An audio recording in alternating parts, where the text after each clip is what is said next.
LA 타임스가 캘리포니아주의 새로운 공중보건 행정명령을 오늘 사설에서 비판을 했습니다. 명확한 기준이 제시되지 않아 혼란을 초래하고 있다는 내용이었는데요. 이제 1년 가까이 코로나19 팬데믹 상황이 계속 이어지면서 이제는 과학적 근거가 제시되지 않으면 사람들을 설득하기가 어렵다라는 지적입니다. 실제로 게빈 뉴섬 주지사가 어제 캘리포니아의 새로운 행정명령을 발표하자마자 곧바로 이에 대한 비판이 제기되고 있는 상황입니다. 오늘은 이런 내용들을 정리합니다. 주영석 국장 어서 오십시오. 안녕하십니까.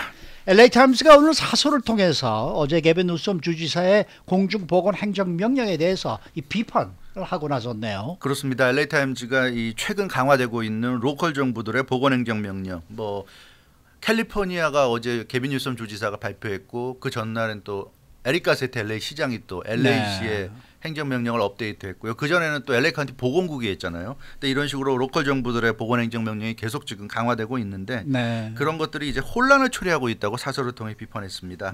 LA 타임즈는 오늘자 사설에서 최근 확산되고 있는 코로나19 사태에 대응하기 위해서 캘리포니아주 LA 카운티, LA시 등이 잇따라 공중보건 행정명령을 강화했다고 전했고요. 이제 백신이 곧 나오게 되고 많은 사람들이 이제 접종할 것이기 때문에 코로나19 확산이 이제 줄어들 것으로 기대가 되는데 그때까지 시간을 버는 차원에서 이런 조치를 좀 취하는 것 같다. 이렇게 LA 타임즈는 사설에서 분석했습니다. 그런데 캘리포니아주나 LA 카운티나 LA시 등이 내리는 행정명령들이 그 기준이나 내용 등에서 많은 논란을 야기하고 있다는 게 LA 타임즈의 지적입니다. 그러니까 명확한 기준이 무엇인지, 왜 이런 명령이 내려지는 것이고 왜 우리가 이런 명령을 따라야 되는지 그런 부분이 확실치 않다. 그래서 이해하기 어렵다. 이렇게 언급을 했습니다. 네, 이뿐만이 아닙니다. 이번에 내려진 이 행정명령이 구체적으로 어떤 맹점을 가지고 있는지도 아주 조목조목 지적을 했어요. 네, 조목조목 지적을 했는데요. 그 내용을 보면 그렇습니다. 이 캘리포니아 공중보건 행정명령 어제 내려진 명령에 보면 권역별로 구별하지 않았습니까? 뭐 베이에리아라든가 뭐 북가주 지역, 이것은 이제 LA를 포함한 이제 서든 캘리포니아 지역으로 분류했고 이런 식으로 5개의 권역으로 분류해서 그 권역 내에 어느 지역에서든 이 중환자실 여유분이 15% 미만으로 떨어지면 뉴 스테이 앳 홈 오더가 발령이 돼서 시행이 된다. 이렇게 얘기했어요. 그래서 그 내용을 보면 뭐 여러 가지가 있지만 쇼핑몰이라든가 이런 건 제한은 있지만 뭐 20% 이상 한 번에 손님을 받을 수 없다는 뭐 그런 제한은 있지만 계속 영업을 할 수 있고, 반면에 미용실, 이발소, 뭐 놀이터, 박물관 뭐 이런 곳 등은 클로즈, 폐쇄를 해야 합니다. 그런데 이렇게 구분하는 기준이 무엇인지 정확하지가 않다는 거예요. 왜 어떤 거는 영업을 해도 되고 어떤 곳은 문을 닫아야 되는지 그 기준이 명확하지 않다 보니까 왜 그렇게 해야 되는지 그걸 이해하기 어렵다. 이렇게 LA 타임즈는 지적했습니다. 그러니까 캘리포니아 주에 어제 그 게빈 뉴섬 주지사가 내린 행정명령을 보면 쇼핑몰은 안전하고 놀이터는 안전하지 않다는 얘기인데, 왜냐하면 놀이터는 클로즈하라고 그러고 그렇죠. 쇼핑몰은 계속 오픈해도 된다고 그랬거든요. 그러면 왜 쇼핑몰은 안전한 거고 왜 놀이터는 문을 닫아야 될 만큼 안전하지 않은지 그런 부분을 명확히 설명을 안 했다는 얘기입니다. 그러니까 내용만 보고 그러니까 뭐 놀이터는 안전하지 않은가 보다, 쇼핑몰은 안전한가 보다 우리가 이렇게 추측할 수밖에 없는데, 이제 그렇게 캘리포니아 주정부가 판단을 해서 결정을 내린 근거가 뭐냐는 거죠. 그런 근거를 제시해야 사람들이 이해를 하고 납득을 하고 그래 우리가 지금 힘들지만 따라줘야지 하는 마음이 들 텐데, 그런 거 없이 일방적으로 여기는 폐쇄, 여기는 괜찮아, 여긴 폐쇄 이런 식으로 명령을 내리니까 사람들이 그걸 따를 마음이 안 생긴다. 이제 그런 얘기가 이 LA 타임즈의 사설이 되겠습니다. 그리고 이게 뭐 놀이터는 클로즈하고 뭐 쇼핑몰은 클로즈하지 않고 이런 이유가 만약에 어디가 더 안전하고 어디는 안전하지 않고 그런 차원의 문제가 아니라고 한다면, 그러면 왜 영업을 할 수 있는 곳과 영업을 해서는 안 되는 곳이 이렇게 나눠지는지, 이렇게 구분을 했는지 그런 부분은 설명을 해야 된다. 이해가 되지 않는다. 이렇게 LA 타임즈는 전했고요. 그리고 뭐 우리가 필수, 비필수, 에센셜, 넌 에센셜 뭐 이렇게 나누는데 사실 그것도 굉장히 자의적이잖아요. 그렇죠. 뭐가 필수고 뭐가 비필수인지 누가 압니까? 사실은 그냥 우리가 그냥 일방적으로 암기하듯이 암기해야 되는 거지 명확한 구별이 없는 거죠. 그러니까 예를 들어서 슈퍼마켓은 그로서리 같은 경우는 대표적으로 필수라고 지정이 돼 있는데 슈퍼마켓은 3월부터 이런 보건행정명령이 내려지는 동안 단 한 번도 클로즈가 안 된 곳이잖아요. 슈퍼마켓들은. 그렇죠. 근데 식당들은 계속 제한을 받고 있잖아요. 완전히 네, 클로즈 됐다가 야외만 가능하다고 그랬다가 이번에 다시 또 야외도 안 된다고 그러고 뭐 딜리버리만 된다고 그러고 픽업만 된다고 이런 식으로 하고 있는데 사실 잘 따져보면 슈퍼마켓은 다 실내 아닙니까? 실내이고 거기에 수많은 사람들이 다 몰립니다.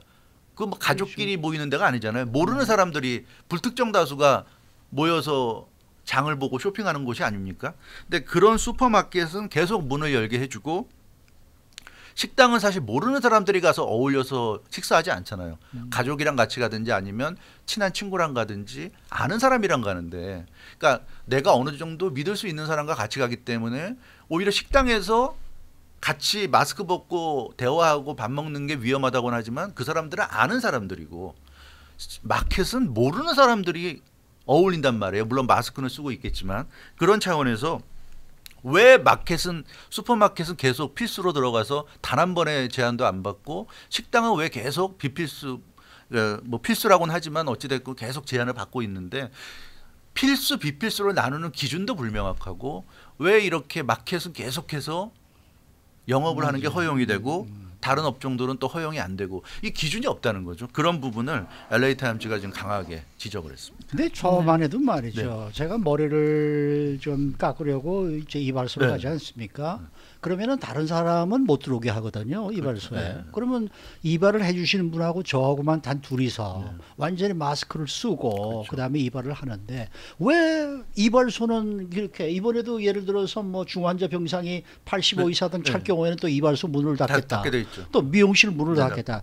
이게 사실 저도 말이죠. 가서 이렇게 서비스를 이렇게 받고 있으면서도 왜 이걸 문을 닫아야 될까? 여기가 무슨 여러 명이 들어와 가지고 뭐 한꺼번에 머리를 깎는 것도 아니고 이게 좀 이상하다는 생각을 할 때가 있거든요. 사실. 그렇습니다. 그래서 사실 그 부분이 좀 우리가 납득할 만한 네. 설명을 해야 될 의무가 있다 이렇게 맞아요. 지금 그런 그 것 LA 같아요. 타임즈가 지적을 하는 건데요.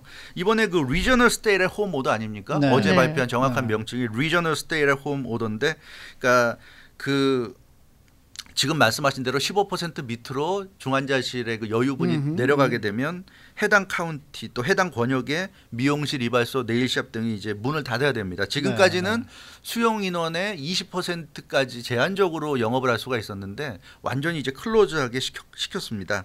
그런데 이제 LA 타임즈가 궁금해하는 건 그런 거예요. 그러면 미용실과 이발소와 네일샵만 클로즈하면 코로나19 확산이 확 줄어드느냐 그걸 물어보는 거죠. 그게 아니라면 왜 이런 그 업소들만 불이익을 감수해야 되느냐 그런 얘기예요. 네. 왜냐하면 어제 발표한 내용을 보면 미용실과 네일샵과 이발소나 이 몇몇 업소 외에는 전부 다 영업을 해도 된다고 그랬거든요. 네. 그 물론 식당은 이제 야외 식당 영업은 안 되지만 드라이브스루라든가 뭐 투고라든가 이런 건 가능한데 도대체 그 이유를 모르겠다 이제 그런 얘기입니다. 실제로 미용실과 이발소가 네일샵을 클로즈해서 그 덕분에 코로나19 확산이 확 줄어든다면 그럼 그런 걸 감수할 수 있겠지만 그게 아니라 그러면 왜 이 비즈니스만 영업을 못하게 하는지 그 이해할 수 없다는 얘기고요. 또 캘리포니아가 그 3월이나 그러니까 이런 얘기는 하고 있어요. 그나마 다행이라고 한다면 3월이나 7월에 3월에 처음에 스테이 앳 홈 오더가 내려졌고 5월을 지나면서 6월 돼서 이게 풀리다가 여름이 돼서 7월 돼서 다시 확산되니까 다시 또 스테이 앳 홈 오더가 다시 강화됐잖아요. 그래서 두 번 이 락다운 오더가 내려졌고 그때마다 비즈니스가 대부분 다 폐쇄가 됐어요. 네. 근데 이번 같은 경우 지금 12월에 들어서 다시 지금 세 번째 사실상의 락다운이 내려지는데 이번에는 미용실과 이발소와 네일샵만 폐쇄하는 것으로 그나마 폐쇄하는 곳을 줄였다. 그러니까 그게 그나마 긍정적이라면 긍정적인데 다른 비즈니스들은 제한적이긴 하지만 영업을 할 수가 있으니까 그나마 그게 진전이 있다면 진전이 있다 이렇게 LA 타임즈가 얘기를 했는데 그렇지만 이번 행정명령에 얼마나 과학적인 데이터가 있어서 미용실과 네일샵과 이발소만 문을 닫으면 우리가 코로나19의 이 어려움이 좀 괜찮아질 것인가 그런 부분에 대해서 아무런 그 설명이 없어서 너무 좀 혼란스럽다. 이제 그런 점이고 이런 행정명령에 반발하는 사람들을 설득할 명분이 없다. 이제 이런 얘기를 지금 하고 있는 겁니다. 그래서 특정한 일부 비즈니스에만 불이익을 주는 이런 행정명령이 정당하다고 사람들이 느끼게 하려면 설명해야 된다. 왜냐하면 사람들이 이 행정명령이 옳은 행정명령이라는 걸 받아들여야 네, 따를 거 네. 아닙니까? 네, 네, 그렇지 않으면 안 따를 거예요. 그렇지 않아도 뭐 지금 이 경찰 인력도 부족하고 그런데 뭐 일일이 단속할 수도 없을 거고요. 안 따르면 어떻게 할 건지. 그래서 사람들이 납득하고 이런 보건행정명령을 잘 따를 수 있도록 설득할 의무도 있는데 그런 부분이 상당히 좀 부족하다는 얘기고, 최근에 그 이 시간에도 보도해드린 기억이 나지만 그 캘리포니아 그 요식업협회가 LA 카운티 보건국을 상대로 소송을 제기했잖아요. 걸었죠. 네. 식당 야외 서비스 금지 행정 명령을 보건국이 내렸는데 왜 그런 명령을 내렸는지, 무슨 과학적인 근거로 내렸는지, 식당들이 야외 서비스 영업을 안 하면 그게 코로나19 확산을 낮추는데 실제로 도움이 되는지, 그런 것을 판사가 이 법정에서 물었습니다. 근데 거기에 대해서 카운티 보건국도 제대로 답변을 못했는데 LA 타임즈도 지금 비슷한 얘기를 하는 것 같아요. 그래서 보건행정 명령을 무조건 이렇게 강압적으로 하지 마라 이렇게 내리는 게 중요한 게 아니라 사람들이 그거를 믿고 따를 수 있는 좀 설득력 있는 그런 이제 이유를 대야 된다. 이제 왜냐하면 지금 이미 12월 아닙니까? 네. 3월에는 처음이니까 아무것도 모르는 상태에서 막 바이러스가 퍼지니까 일단은 막는 거를 사람들이 이해할 수 있었는데 클로즈 시키는 걸, 지금은 오랜 시간이 지났고 바이러스에 대해서도 우리가 연구도 많이 이루어졌는데도 3월의 명령이나 지금 12월의 명령이나 그냥 클로즈하는 거에 아무런 대책이 없다고 한다면 이거는 좀 아니다. 그게 지금 LA 타임즈의 사설의 내용입니다. 맞습니다, 맞습니다. 네. 그래서 그런 건지 어제 그 행정명령 발표가 있자마자 공화당 측 그 주 상원 의원들은 난리가 났었어요. 네. 반발하고 하고 나섰습니다. 그 게빈 뉴섬 주지사가 어제 LA 시간으로 낮 한 12시 넘어서 발표했죠. 그리고 나서 바로 공화당 측의 반응이 나왔는데요.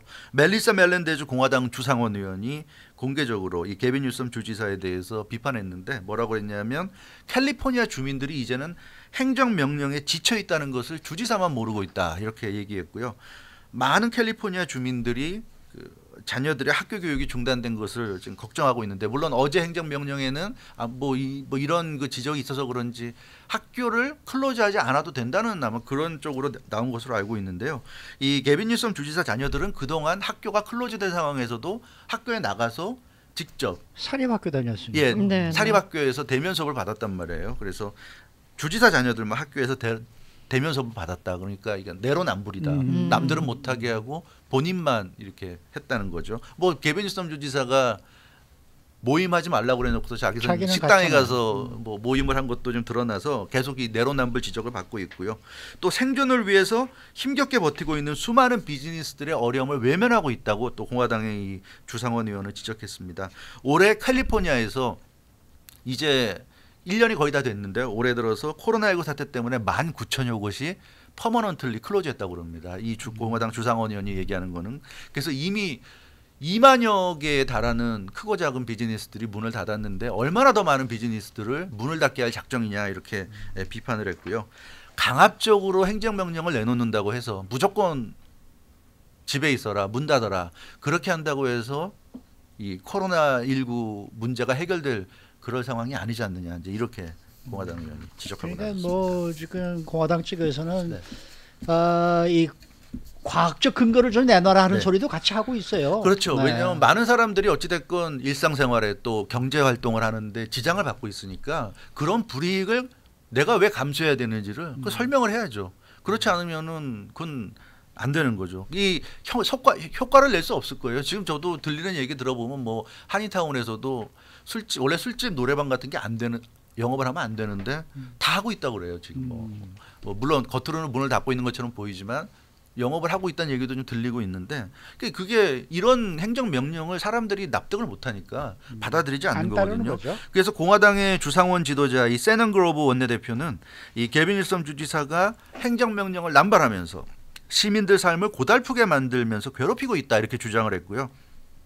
게빈 뉴섬 주지사가 그 구체적인 데이터, 그러니까 과학적인 근거가 있는 데이터를 제시하지도 않고 사람들 삶에 심각한 악영향을 미치고 있다고 비판했습니다. 그리고 지난 3월부터 지금 12월까지, 그러니까 9개월 동안 이렇게 여러 가지 가이드라인이 만들어지고 행정명령이 나오고 그랬는데 단 한 번도 왜 이런 가이드라인이 만들어지고 왜 이런 행정명령이 내려지는지를 설명을 안 했다. 그런 이제 지적을 했어요. 그렇기 때문에 지금이라도 좀 구체적인 근거를 제시해야 된다. 이렇게 요구했고요. 그 비즈니스를 폐쇄하거나 또 영업을 제한하는 조치들은 그 업체들에게는 그 해당 분야에는 굉장히 심각한 타격이기 때문에 당연히 구체적인 증거 자료들을 제시해야 된다.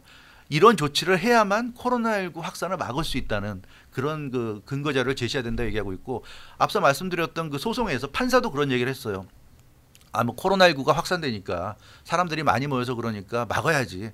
그러니까 이 셧다운 시켜야지. 그거는 일반인이 그냥 말할 수 있는 거지. 고위공직자가 많은 시민들의 삶에 영향을 줄 수 있는 행정명령을 발령하면서 그런 식의 말을 해서는 안 된다는 얘기죠. 명확한 근거가 있어야지 행정명령이 법으로서의 효력을 발휘할 수 있다. 판사도 그렇게 지금 이 얘기를 하고 있습니다. 그래서 이 공화당 쪽도 그런 얘기를 하고 있는데, 아무튼 좀 이 행정명령이 아직은 그 캘리포니아 이 행정명령이 현실화는 안 됐어요. 어제 현재 제가 확인해 본 바로는 어제 현재 LA 카운티 같은 경우에 중환자실의 그 여유분이 24% 정도거든요. 그러니까 15%까지 한 10% 정도 여유가 남아 있긴 한데, 이게 뭐 이번 주말을 지나면서 어떻게 될는지는 알 수 없습니다. 하지만 이런 구체적인 근거 제시하지 않는다면 사람들의 마음의 어떤 승복을 얻지 못하기 때문에 효과를 기대한 만큼 내기는 어렵지 않겠는가, 그런 생각을 좀 해보게 됩니다. 네, 수고 많으셨습니다. 주영석 국장이었습니다.